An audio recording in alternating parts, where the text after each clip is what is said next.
చింత అంటే ఆలోచన, బాధ, దిగులు, విచారము అని మనం వేటి గురించి అయితే చెప్పుకుంటామో వాటన్నిటినీ చింత అని కూడా అంటారు. నాకు చింత తీరి నేను బాగుపడాలనుకుంటున్నానంటే బాధ తీరి బాగుపడాలనుకుంటున్నాను. చింత అంటే బాధ, ఆలోచన. అయితే మనుషులు సహజంగా వేటిని గురించి చింతపడతారో, వేటిని గురించి ఇబ్బంది పడతారో వాటన్నిటిని గురించి ప్రభువు మాట్లాడాడు. ఏమి తిందుమో, ఏమి త్రాగుదుమో, ఏమి ధరించుకుందుమో అని దేహమును గూర్చి, దేహము యొక్క అవసరాలను గూర్చి సహజంగా మనిషి చింతిస్తాడు. చచ్చాక పరలోకం వచ్చింది అంటే చచ్చాక వచ్చే పరలోకం సంగతి ఏమో కానీ ముందు బతికున్నంత వరకు మనుగడ సాగాలి కదా.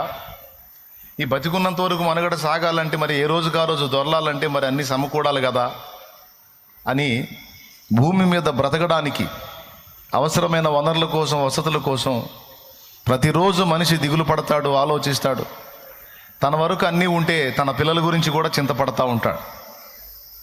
ఇలా ప్రతి మనిషి ఎక్కువ శాతం 90% తన దేహాన్ని గూర్చే చింతపడతాడని ప్రభు గుర్తించాడు. 10% తన ఆత్మ విషయమైన చింత, 90% తన దేహానికి వచ్చే సమస్యలు, వాటి పరిష్కారాలు, దేహం యొక్క అవసరాలు, వీటన్నిటిని గురించి ఎక్కువగా దిగులు పడతాడు, ఎక్కువగా చింతపడతాడు, ఎక్కువగా ఆలోచిస్తాడు అనేది దేవుడు గుర్తించినటువంటి విషయం.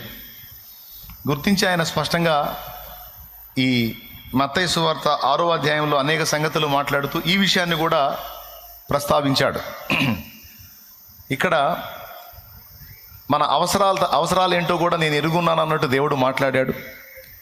వాటిని పరలోక తండ్రి తీర్చినట్లు ప్రార్థన కూడా ఎలా చేయాలో కూడా నేర్పాడు. పరలోకమందున్న మా తండ్రి, నీ నామం పరిశుద్ధపరచబడునుగాక, నీ రాజ్యము మాకు వచ్చుగాక, నీ చిత్తము పరలోకమందు నెరవేరుచున్నట్లు భూమి యందును నెరవేరునుగాక అని 3 దేవునికి సంబంధించిన సంగతులు మాట్లాడాడు. నేడు మాకు కావలసిన అనుదిన ఆహారము మాకు దయచేయుము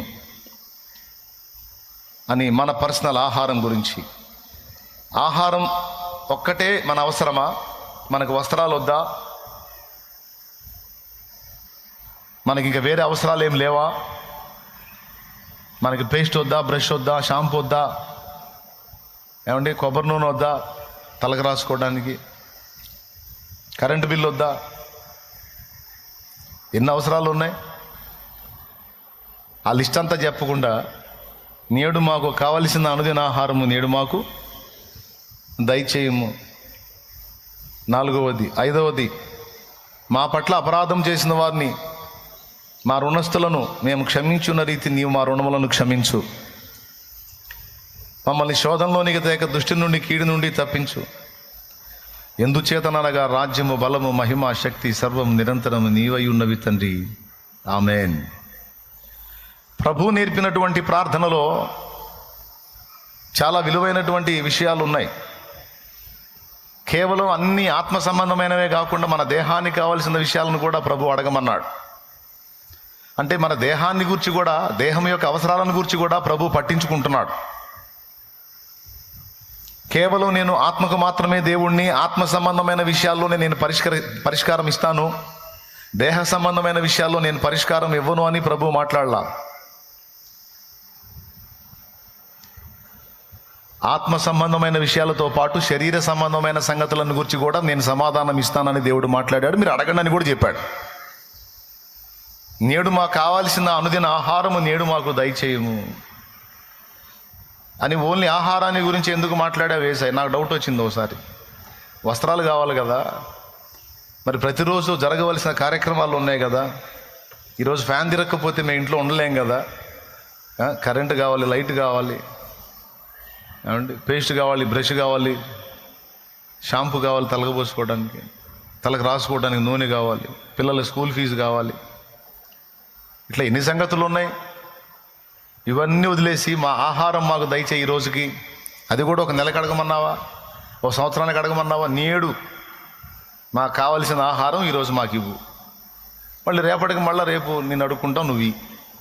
ఏ రోజుకు ఆ రోజు ఏంది మిగిలిన సంగతులు ఏవి అంటే ఎందుకు ఆహారం ప్రధానంగా అడగమన్నాడంటే ఆహారంతో పాటు అన్నీ మనకు లభిస్తాయి. అయితే అన్నిటికంటే ముఖ్యమైనది ఆహారం, తిండి, నీరు.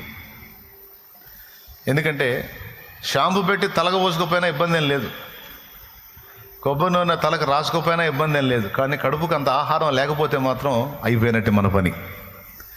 అన్నిటికంటే ముఖ్యమైనది శరీరం జీవించడానికి అవసరమైనది ఆహారం, నీరు. ఏది ప్రధానమైందో దాన్ని ఎత్తాడు. ఆహారం మనం అడిగినప్పుడు ఆహారం ఇచ్చే దేవుడు ఆహారంతో పాటు ఆహారం ఒకటే కాదు, వస్త్రము మిగిలినవి కూడా ఇస్తాడని పక్క పేరాలో మాట్లాడాడు. ప్రార్థనలోనేమో ఆహారం ప్రస్తావన తీసుకొచ్చి పక్క పేరాలో మీకు అక్కరగానున్నవేవో మీ పరలోకపు తండ్రికి ముందే తెలియను అన్నాడు. నువ్వు రోగివైతే నీకు కావలసిన మందులు ఎంత ఖర్చు అయిద్దో, ఏ మందులు నీకు ఉపయోగపడతాయో దేవునికి తెలుసు. అందుకే ప్రపంచంలో మానవ జాతితో పాటు జంతు జాతి, పక్షి జాతి, జలచరాలతో పాటు మొక్కలను కూడా ఇచ్చాడు, ఔషధి గుణాలు కలిగిన మొక్కల్ని. రకరకాలుగా మనం అనుభవించేటువంటి రకరకాల వ్యాధులకు ప్రయోజనకరంగా రకరకాల మూలికలను, ఆకులను, చెట్లను, అనేక రకాల బెరడోల్ని మనకు అందుబాటులో తీసుకొచ్చాడు. ఈరోజు మనం ఉపయోగించేవన్నీ కూడా చెట్ల నుండి వచ్చినవే. హోమియో అయినా, ఆయుర్వేదమైన, అలోపతి వైద్యమైన,